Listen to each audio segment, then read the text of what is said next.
What up, everybody? We're back again, Falcons Daily. It is a Monday. Hope everybody had a fantastic weekend. We're back again to chop it up and talk about everything you need and want to know about our Falcons. So, Falcons family, let's talk about some things that are on not only on my mind, but also on your mind as well. We're going to throw it here to our friend Jeff Holton, 1225, who's always got some good questions. And Jeff was talking about the Tush push that the Eagles used and the Buffalo Bills, had used over the last couple of years. And he wanted to know, would the Falcons be a team willing to break out the Tush push and try to implement that into our game coming up here in 2025? And honestly, I say no. I don't think it's going to happen. And that's based on what Raheem Morris had said about the Tush push himself just a couple years, or actually just a couple months ago, really. Back in February, Raheem Morris had this to say about the Tush push. He said, "I never really understood it, why that was legal. So I'm definitely going to be one of those guys voting against that." So that came from Raheem Morris. So I don't think we're going to see the Tush push in Atlanta whatsoever in short yardage. I think he's just going to want the guys to line up and just beat them to a man. I mean, yeah, the Tush push play, just for those of you who want to know or want to back up the reason why we should or should not use it, according to ESPN research, that was ran 163 times. It's been run by the Eagles and the Buffalo Bills. That's combined. That's more than the rest of the NFL combined. Those two teams doing it. Either they have gotten a first down or a touchdown on 87% of the attempts. The rest of the league, that includes the Falcons, the Saints, whoever, they were able to have success on it, 71%. So not quite 3 out of 4 for everybody else. I mean, the Eagles, more like 9 out of 10. Really feels like 10 out of 10. The only thing that really stopped them that you can really remember, I mean, Tampa Bay stopped them once. And then outside of that, it would usually be a false start or something like that. There was health concerns brought up by Troy Vincent, Vice President of Operations for the NFL, but ultimately it was allowed to stay. They did have a vote on it. You needed 24 out of the 32 teams to vote in favor of it, and the Packers' proposal to have it banned it fell 2 votes short. So it's here to stay, but it won't be in the Falcons playbook. I wouldn't expect to see it this year or any year with Raheem Morris as the head coach. One thing I'd like to see with Raheem Morris as the head coach is some firepower on that defensive line coming off that edge.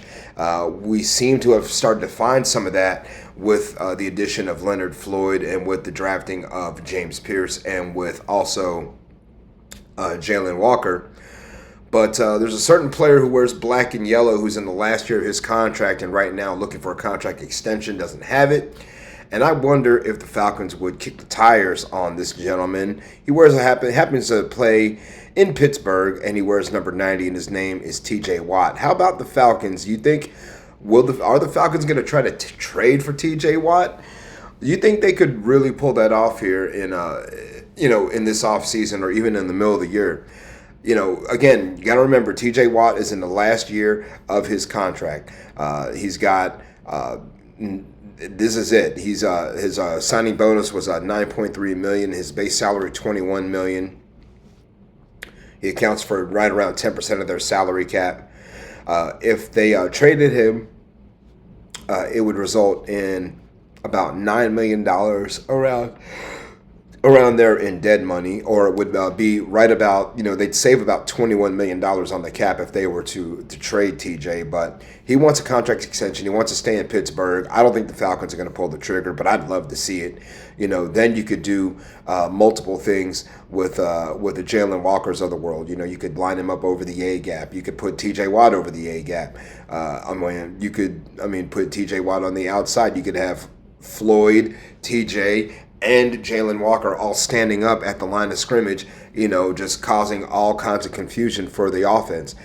So I'd love to see it. I don't know if they're going to trade for him. I think it'd be kind of ridiculous. I don't think Pittsburgh's going to let him go, but I know I'd like to see it. I know Falcon fans like to see it. I mean, if money was no object and the salary cap didn't get in our way, and also, I mean, if we could find a team that would want to take Kirk Cousins off of our hands and alleviate some of that cap pressure we'd feel because of his contract, maybe it could work out as a one-year rental, but would the Falcons risk all that? I don't know. I mean, we're not one player away from the Super Bowl right now, so I don't think it's going to happen, but I would love to see it. Something else that was brought up in the comments here, and that was brought up by Dave Joseph 14757. He wanted to know which rookie you guys think would have would sell the most jerseys out of our rookie class. And let's look at the rookie class for those of you who aren't familiar with everybody in the rookie class. First of all, you've got Simeon Barrow, the defensive lineman, Billy Bowman, who we drafted out of Oklahoma. Of course, you got Kobe Bryant. He's a good contender for selling a lot of jerseys. Nathan Carter, Michael Gonzalez, also an offensive lineman. Joshua Gray, also on the O-line. Nick Kubitz, Dante Manning, Nick Nash. A dark horse, I think, if he can get some playing time. Jack Nelson, James Pierce, also possibly. Joshua Simon, the tight end. Quincy Skinner, Malik Verdon, also Xavier Watts, another guy who could possibly sell some jerseys. Jordan Williams, and of course the diamond of the draft class, Jalen Walker. So out of those guys, immediately I got three of them that jump off the page to me. Of course, Jalen Walker. Then after that, the next guy I think who could possibly sell some jerseys for the Falcons, maybe Xavier Watts, especially if he's playing well. Outside of that, I would say Nick Nash, if he can make the roster. He could, but again, for me, the biggest dark horse and the number one contender, I think it's going to be Jalen Walker, to be quite honest with you. But Kobe Bryant, again, is a guy who has gained a big following. He's got, like 200-something thousand followers on his Instagram, I believe. He's a pretty popular dude. And, I think he could definitely be someone who could sell some jerseys. I mean, if he gets on the field and has even, a smidgen of success and, isn't a hindrance to the Falcons defense, don't be surprised if you see a whole bunch of those Kobe Bryant 37 jerseys rocking. That's if he stays with 37 after some of the cuts. We'll see. Again, sometimes guys pick a number and they'll roll with it for a time being, and then players get moved around, then they go and pick up the number that they really want. So you never know. I mean, it could be Kobe Bryant. But I think it's going to be Jalen Walker. I think he'll be the first guy to be able to sell some jerseys again, and he's going to wear that that Atlanta number 11 is going to translate pretty well across. It's definitely across the state, and especially if he has success. Remember, Jalen Walker played for the University of Georgia. Falcon fans, seems like they've been begging and pleading the team to draft someone from Georgia, anyone from Georgia, for them to have that connection. And now you've got it. So we'll see about Jalen Walker if he's going to have the most jersey sales. But I think it's going to come down to him and Kobe Bryant. Outside of that, the next two guys, like I said, Nick Nash, Xavier Watts, those would be the other two guys I think who could be in contention. But I think it's a race between the number 11 and currently the number 37 for the Atlanta Falcons. I want to see y'all to continue to rise up in the comments and participate. Thanks, everyone, again, especially Jeff Holton and Dave Joseph for chiming in today with your comments and your suggestions.